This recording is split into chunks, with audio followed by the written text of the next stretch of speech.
What's good, my dude? How you feeling, brother? I'm feeling great, bro. Thankful to be here, man. How you feeling? I'm doing good. Should I say welcome back? Yeah, I appreciate it, man. But, I but, don't but feel like I've hold been. on. Why are we saying welcome back? Though, where the hell you been at? There was rumors of retirement talk. Can you give me the lowdown?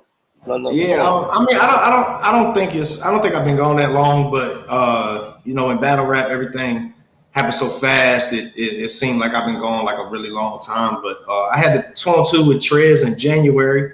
What's the first solo flip? Yes.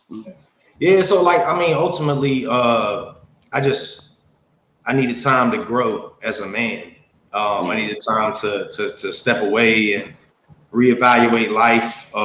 I've been a Christian since I was 12 years old, and I haven't been following my faith for a long time. Like I've just been so wrapped up in battle rap with like how toxic the culture is, and I just needed time to, you know what I'm saying? I needed time to grow as a man and reevaluate what was more important in my life. And so that's what I did.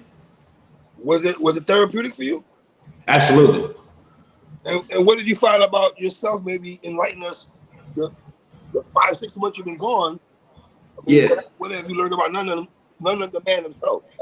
I feel like I put too much time into battle rap. It was so time consuming. Like you wake up in the morning, it's promo. It's all day interacting with some people that genuinely don't care whether I do good or do bad or what's happening in my life. And I'm just putting too much attention into stuff that's really not elevating of me. And I just feel like battle rap becomes lethargic. It becomes very negative. And just as much as somebody will champion you when you succeed, they will also try to tarnish you when you're not doing up to par. So I was like, I just want to spend some time with my family and on what's more important. Well, welcome back to the toxic bullshit. It doesn't change nothing. Yeah. It doesn't change. If you ever noticed though, man. Did you retire? So let's get this clear. There was no retirement, right? So all right, so here's my philosophy on that. There's no such thing as retirement in battle rap. Absolutely. And Arsenal. And the reason why I say that is this: in order for there to be retirement, there has to come retirement benefits, whether it's 401k or whatever you have. There's none of that in battle rap. There's simply, I just don't want to do this. That's all it is. So I think when people say retirement, it puts too much on. Like, I'm not even sure this is a career as much as it is just an art form. So I don't know if you could necessarily call it a retirement, or you should rather say, okay, I'm just gonna step back for a minute, or I'm gonna do something else. But I never felt like retirement was an accurate term for someone leaving battle rap. Okay. Well, when you battle Sharon, you told Smack, was it a check? Was it too small? Yeah. You did say the checks were too small to Smack. Was it money also? Was that an issue? Yeah. I don't want to say too much on that. All right. So, who makes the call? Have you been in contact with URL this whole time? Has it been No, I haven't. I took a long break, and I just was like, to be honest with you, I deleted everybody's number. Beasley, P, everybody. I just deleted everybody's number, and just for the simple fact of I didn't want the temptation to say, you know what, I'm gonna just keep calling URL and keep calling them. I didn't want to be that. I said, you know what, if they know how to reach me, and if they want me to come back, they'll reach out. And a few months down the road, P called me, like, I got an opportunity for you. It's always P. Talking to Beasley is like trying to talk to Joe Biden. It's nearly impossible. You know what I'm saying? So, there's only a select few people that just have this rapport with Beasley where they just call him all the time. Like I get on the phone with Beasley and it's like, hey, call P. So P is my guy. He's always been my guy on URL. He catches a lot of flack, but in reality, he's responsible for, I would say, 90% of the cards, about 90% of the talent that you see come to the door. And I don't think he gets enough credit. So P has always been the person in my corner. Well, chess battle, Easy the block captain, and he said, you talk to Smack, I talk to Beasley, so you speak to P. So you speak to me, you know what I mean? P's always been the person booking me. I think I've been booked for maybe one battle by Beasley. That was it. Every other battle's always been P. Have you been paying attention to battles? Have you been online? So you've been far removed from, what's the last battle you watched?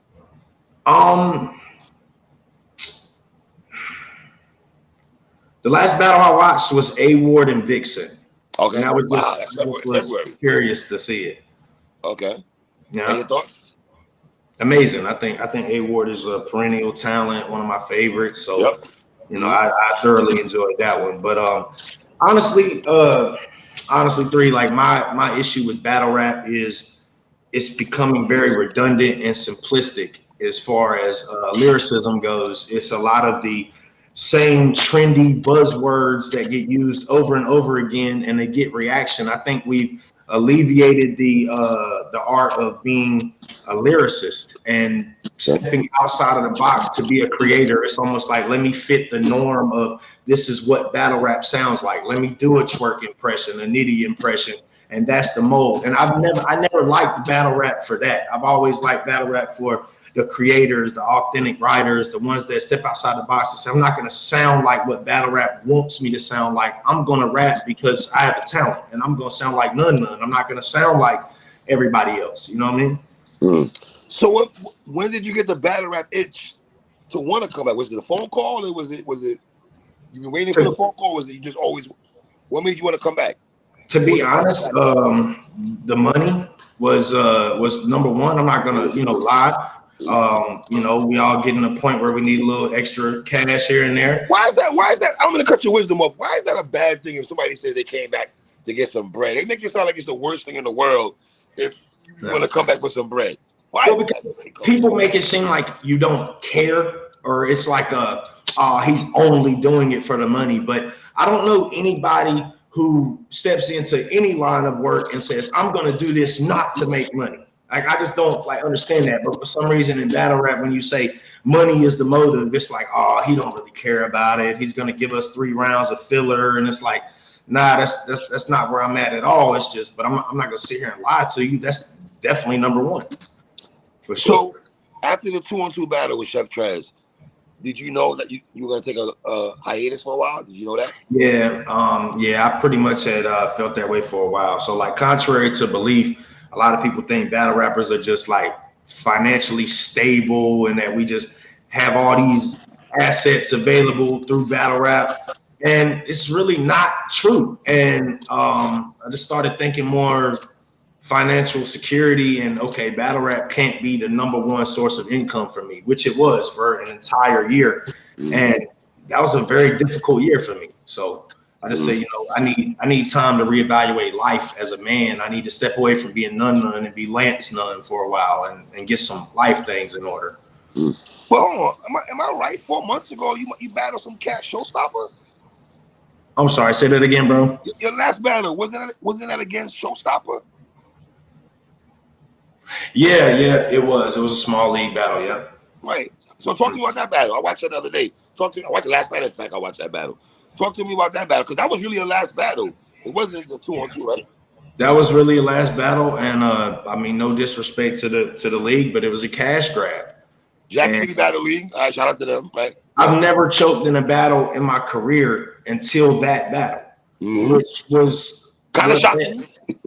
Yeah, and I think I might have a connection issue. Can you hear me pretty good? You good now. You good. I think that was really like a deciding factor to me to let me know, like, okay, do you love this as much as you used to? Because I've never been a prepared the day of, the week of type of person. That battle, I was preparing in the hotel before the battle, and there's no excuses. I did that to myself, but that was kind of like the deciding factor to me, like, okay, I don't love this like I used to. So when they called you for a Real Deal, was it a no-brainer? Were you like, yes, let's get it cracking? Or was it so with Real Deal, it's somebody that I respect his talent, and so I looked at it from, there's a couple deciding factors. One, it's in Raleigh, North Carolina. That was really hometown. Home battle. So that was really the biggest. I'm from Wilson. You see it on the hat. We're like 30-40 minutes outside of Raleigh, but that was really the biggest deciding factor for me. Is I take a lot of away games. So when the opportunity presented itself to be in front of my people, I said, yeah, this is a no-brainer. I really want to do this. Outside of that, regardless contrary to belief, people don't rank me high in certain categories, but I did a whole 1-rounder with Rum Nitty. I punched with him the entire battle. A lot of people can't say whether I won, lost, he won, lost. It's a great battle, which is a hell of an accomplishment when you're battling somebody like Rum Nitty. And I purposely punchline with him the whole time. With Sharon, I made it a objective that I'm going to out-rebuttal him. And I out-rebuttaled Sharon. I was the first person on URL to ever beat Sharon. I thought you were going to lose. I had Sharon beating you going into that battle. I ain't going to lie to you, but hey, you won that battle. I mean, in preparation, I was also nervous that, I mean, knowing the type of talent he is, there's always the possibility that you get clipped. I mean, he's a high-level lyricist, so I prepared accordingly and got the W, but it wasn't for like I mean, I prepared extra, like I made sure that I was going to win. And I didn't lean on, okay, I'm at home, so this is just going to be a guaranteed win. I made sure I put the time in. Plus, I want to, for my people, I want to say, like, I'm going to work extra hard every time I battle in front of my crowd to give them what they came to know me for, not just say, hey, I'm from Carolina, now cheer for me, because that's not what I'm there for. So, but I feel like I out-rebuttaled Sharon. I feel like I hung in there punchline for punchline with Nitty. A lot of people got me winning. And with Real Deal, it's he one of the best anglers of all time. So the next goal is, let's see if I can out-angle Real Deal. Do you consider Real Deal a legend? Yeah, I do. Absolutely. Why is that? I agree with you. Why is that? I consider Real Deal a legend for like quite a few reasons. One, being a white battle rapper on URL, I feel like he was the one that kind of, I mean, some people say Iron Solomon, but I believe I first, I would say. Yeah, but I believe as far as the URL era, Real Deal is the one that kind of like kicked in a lot of doors that made being a white rapper on URL not corny. And I think he was the one that kind of accomplished that. You know what I'm saying? So, I mean, not to make it completely about race, but there's not really many white rappers that can come to URL and be effective. And he was the first, or one of the first, Right. So yeah, he's a legend for that. And I mean, not only that, he's like a 4-time, 5-time King of the Dot champion. I mean, he never lost a title match. He had to give his title back just because he was like, yo, I'm ready to go do something else. So yeah, man, on top of that, man, he's a real stand-up solid dude. I think he's been in conversations for being one of the greatest anglers of all time. I've heard many people say that. So yeah, he's definitely a legend to me. How hard is it for white battle rappers on URL stage? It's not hard. It's in your mind. Like, it's in your mind. I think the thing is a lot of people associate white battle rapper with, you have to be corny.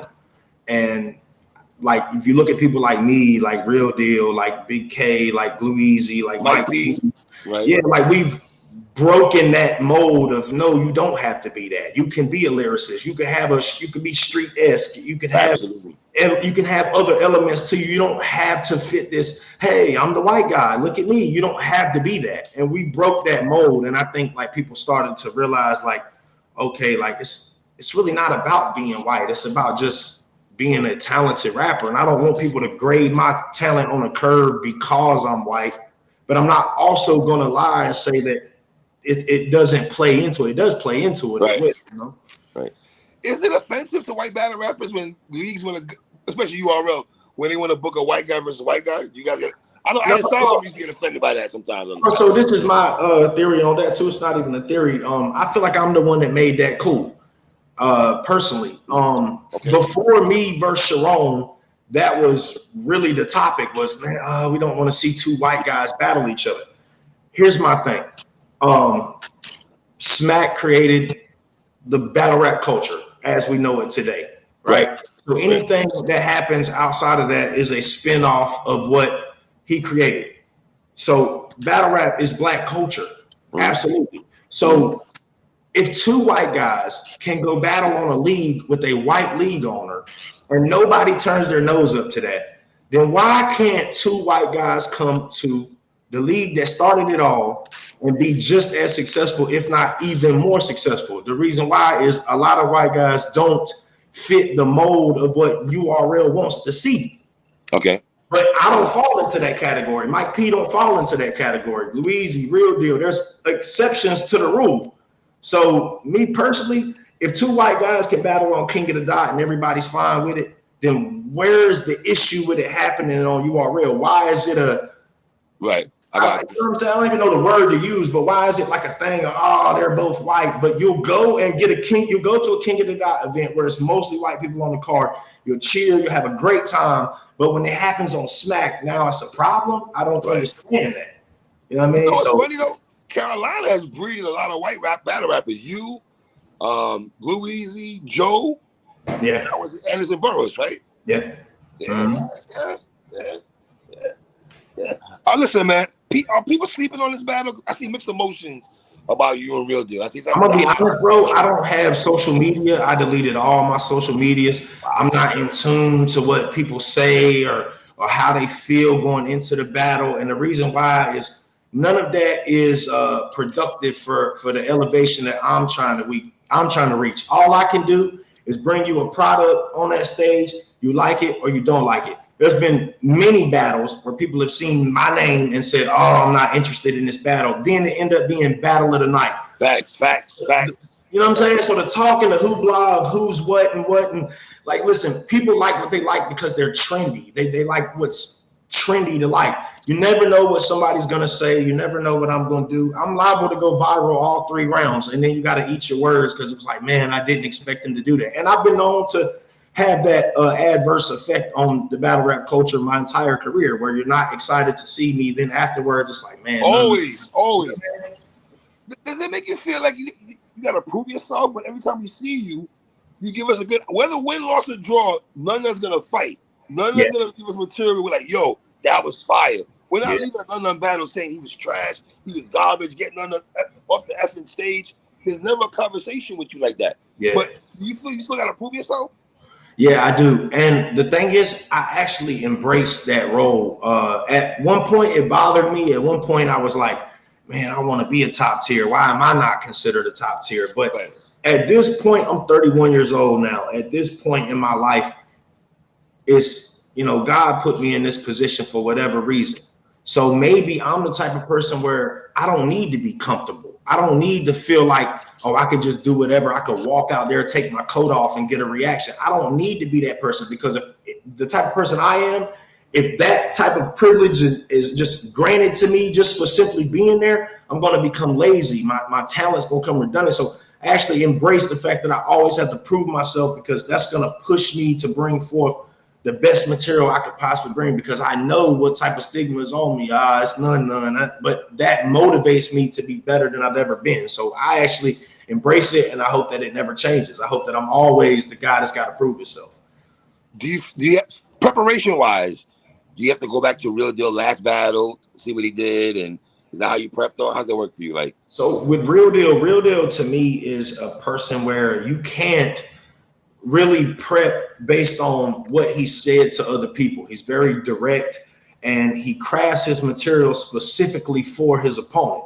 So in battling Real Deal, it's more or less, what can I say to Real Deal about Real Deal? Like, this isn't a battle where I sit up there and I say, hey, can I have an immense amount of schemes and punches and wordplay? Or is this a battle of, okay, this is Nunn as a man versus Real Deal as a man? So this is what I think it's going to come down to. I think it's going to come down to Real Deal is going to have battle rap angles, where I'm going to have angles that are substance. And I think this is going to be a battle of your typical battle rap. Was that a shot at Real Deal, sir, by saying you're going to come with substance?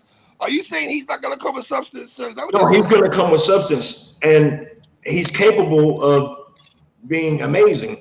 But what I think is going to happen is his level of substance versus my level of substance. Let's grade them on a scale and say which ones are more impactful, which rounds are more meaningful, and which rounds can I take and listen to years from now and say this held more value. And I think my rounds will hold more value at the end of the battle. Do you have to be conscious to know that you can't OD with the teacher bars? Are you conscious enough to know you can't OD with it? You know what I mean? Is that something in the back pocket? I think people's approach to teacher bars are kind of like cliche. You know what I'm saying? Like, nobody really dives into depth with a teacher and exactly what a teacher is. So I don't want to give too much away, but I'm very different in how I calculated this specific battle. Okay. but there's no topic that could have been said that didn't get talked about. Mm. I will say Nunn. I was shocked to see you on the trailer. And I was like, whoa, Nunn. Oh shit. You know what I'm saying? I haven't seen you in a while. It's good to see you back, man. How did you get into battle rap? Can we start there first, real quick? How did you get into battle rap? So I had a producer named LA. He's probably watching this interview too. He's a big fan of you, man. All right. I had a producer named LA. I watched Disaster versus Cannabis when I was in school. I had no clue what battle rap was really. I was always rapping, making music, and my producer was like, "Nah, you don't know nothing about battle rap." So he pushed me through like a whole like tutorial, I guess you could say, for lack of better words, of everything battle rap is. I'm watching Too Raw from the Streets, the Smack DVDs. We're going through Lions Den, we're going through Fight Club, and we just literally watched everything. And it was like a course of like a month of my LA just showing me all this stuff to the point I was like, this is what I want to do. Now, I had no clue all the extra stuff that comes with it at this time. I was just simply a fan. But, once you get into it, you realize it's a whole different monster. So did it start in Carolina first? Actually, the Carolina League that was like good at that time was called Bull City Battle League. Okay. I wasn't a part of that league, so I had anybody that we know that was part of that league that you can give name droppers that we know? Yeah, so you Zigzag, Zigzag. I heard Zigzag. Part of that league. Checker Fred was a part of that league. Battle rapper named Pretty Good. OA Spades. Trying to remember everybody. I'm going to forget some people. But they were part of the league. So Carolina battle rap, to give the history of Carolina battle rap in specific, RBC was the first league that was very, very popular. That's where you got Briz Rawstein, T-Top, R Streets, Riggs, Bad News. Those guys came from that, which was actually maybe 3-4 years before I ever touched the battle rap stage. So, those guys kind of did their thing, went to Spit That Heat route, other things. And it was kind of like a stagnant point of Carolina battle rap. That's the era when I came in. But I only had one battle in Carolina. I actually started on Spitters League under Bloody Knuckles in New York. I used to take the Greyhound, go up to New York. Yeah. First time I ever went to New York in my life, I was rapping. Ever. Really? Yeah. First time I ever even went to New York. So I'm from a very small town. People don't even go to New York. They just don't even get to see. Like, a lot of people are very local, don't really leave their area. Their idea of going out of town is Raleigh. You know what I'm saying? So I always told myself, I'm not going to fit the mold of being the person that just stays here and that's it. So I found a league on Twitter, tried out, and the rest is history. You had 2 PGs, right? I had 3. I had 3 PGs. My first PG was D Flames. Now, real quick, before you go there, who brought you to URL? Was it Norbs? P. Okay. P again. Okay. Yeah. See, look, and that's another thing that people don't mention. P really don't get the credit he deserves, and it bothers me. Like, I hate that people look at P as like he's the guy that's less than everybody, when majority of us know P is the person doing all the dirty work. He's the one on the front line. He's taking all the backlash. Plus, he's also assembling a lot of these cards. But even when Norbs was quote unquote the guy booking everybody, P was the person that found me. I got a message from the War Report page on Twitter, and it was a phone number, and it was call me. And that's all it said. And mind you, this was only 4 battles. I only had 4 battles when this happened. Wow. So I called him, and it was P, and he was like, "Yo, I want to bring you on," and he set it up. So I mean, P's been the person booking me since 2015. So D Flames in 2015. Yeah. Then Av, of course. That was I got whooped on. But I went out 3. My bad. Hold on. And the third battle was? The third battle was Haitian. That got vaulted. Haitian. That's right. Yes, Haitian. Right. Wow. I haven't heard that name in years. Haitian and everything. Wow. So talk to me, man. What's the battles in your career that means the most to you? The top 3 battles for Nunn. Mike P. Why is that? Just New Orleans, man. New Orleans is such a New Orleans is an amazing city. And the battle rap fan base in New Orleans is amazing. And I don't think they get enough credit. And Battle at the Bayou 2 needs to happen like immediately. I'm telling you, there was no bias. They was reacting to everything. There was no boos. They caught every single line. Everybody said, I think just atmosphere all around, just the atmosphere of the city of New Orleans, the fan base, the crowd, everything made it probably my favorite battle I ever had. As far as like just elevation wise, I think my JC battle was like the one where up until that point, I had never really battled nobody with a name like that on URL, on caffeine. Were you nervous? You know what I'm saying? I hung in there with him. So, you know. Were you nervous? Heck yeah, I'm nervous every time. I'm nervous for this one. Really? I'm always nervous. I'm always nervous. Is that a good thing? Does that mean that you care? How do you gauge this? That a person, you've been in 2015 and you still get nervous before a battle? Yeah, I'm nervous because I love it and I don't want to. It is because I care. It's because I want the people to know, like, I take this very seriously and I want y'all to appreciate what I spent hours crafting. So, you know, there's always that thought in the back of your head, like, man, what if I go in there and all this is trash? You know what I'm saying? So that's like the driving force. But yes, absolutely, it's care. You know what I mean? And I care about the fans. I care about the crowd. I care about the league. I care about what you gonna say when you do your recap. I care about everything. You know. Would Danny Myers be in that list also? Yeah, Danny Myers definitely in that list because of Nunn for sure. Yeah, that was crazy. Y'all rebuttals was wild. That was awesome. He only beat me because he jumped off the stage. Let's just throw that out there. He ain't beat me with the bars. He beat me because he jumped off the stage. You know what I'm saying? I don't know how you 40 years old jumping off stage, Danny. I heard his knee pop when he landed on the ground. His knee popped. He don't want to tell y'all that though. He was icing his leg after the battle. Oh man, talk to me about the Sheet Happens battle. Which one? Well, yeah, which one? Right, you battled twice. Pardon me. You went for UM5. Yeah. I think it was a great battle. I think it was a great battle for my career as well as Sheed's career because of the backlash he received from, you know, majority of the fans thought I won. So that helped him to elevate. And when he battled Truffaut, he puts on a phenomenal performance. A lot of people think he beat JC, including myself.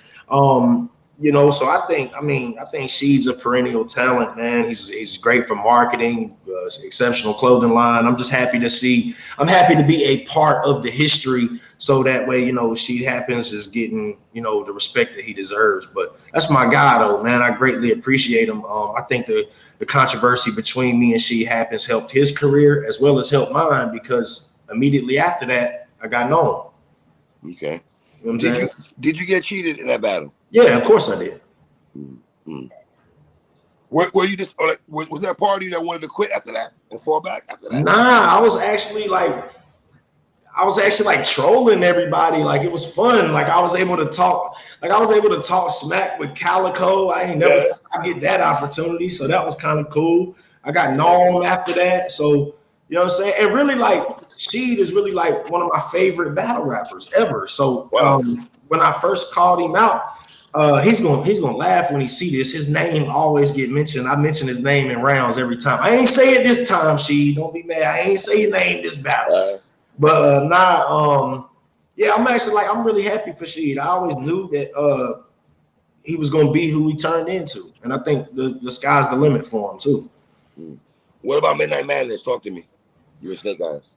I won that one too. I mean, to be honest. You know, I seen Remy, you know, she was judging. She was on her phone while she was judging my rounds. I seen that, you know what I'm saying? We all know what happened. We could look at the app votes. You know, a lot of people got me winning that battle, but at the end of the day, I don't know, man. I think the controversy behind my career has leveled me up, whether it's been losses that should have been wins or whatever it's been. You know what I'm saying? I think it's leveled me up, but also it comes with a price. Being in the midst of a lot of controversy sometimes becomes overwhelming because yes, we're battle rappers, but we're men first. And sometimes you just don't feel like dealing with it. You don't, you know, and I think that's what this leave has meant for me. It's been, you know, time for me to grow mentally as a man. Was it ever discussions for you and A-Verb? No. Okay. Just trolling each other. You said what now? Just trolling each other. Yeah, I mean, at first I just kind of like entertained the trolling part of it, but I feel like it got out of hand. So I actually owe A-Verb an apology. As a man, taking time to sit back and grow. that's a legend, you know, and that's one of like the founding fathers of this culture that we're in, you know what I'm saying? And not only that, there's a lot of things that Verb was saying to me that during the hiatus that I took from battle rap, I realized to be true. Really? Such as? Absolutely. Don't gas him up. No. Don't gas that man up, please. That's my guy. Being honest, there was a lot of things Verb was saying to me that at the time I was just in this argumentative space with Verb where I wasn't listening to the logic and knowledge of what he was saying. And one of the main things that he talked about was loyalty. The people that you think are with you aren't really with you. And during this hiatus from battle rap, I've noticed that he was right, because a lot of people that have my number didn't call me to check and see how I was doing with nothing. So if anything, you know, I just like to dead it with Verb, you know, because to me, it's just like, I'm just ready to kind of be past that at the end of the day. It don't even really make sense for me to be arguing with Verb in my No, it doesn't. So are you fully back now? Are you back full time? I'm not gonna say fully back. I'm here, you know. Are you gonna battle again after Real Deal before the year's over? Probably. If it's something that I find to be an elevating experience, not just the battling just to be battling. Like, you know what I'm saying? I want it to mean something. I feel like this one means something. Anybody in particular you would like to see? I'm pretty sure you don't have a hit list, but is there one or two guys that you want to battle? Not really. Not really. I'm really focused on just this Real Deal battle. Like, I'm not thinking too far in the future. I'm not thinking about battle rap outside of this particular fight that I got booked. This is all I care about right now. Any concerns about being rusty? I don't know. I think I'm better than I think I'm better. Good answer. Real Deal, man. Welcome back, my brother, man. I can't wait to see. Listen, only thing is, I wish this was not a app only event. I wish you could all see these battles only, but you know, we have to wait for the app and everything, man. Yeah. You know what I mean? So good to see you back, my brother. Appreciate you, bro. Peace and love, man. Yes, sir. You too. My guy.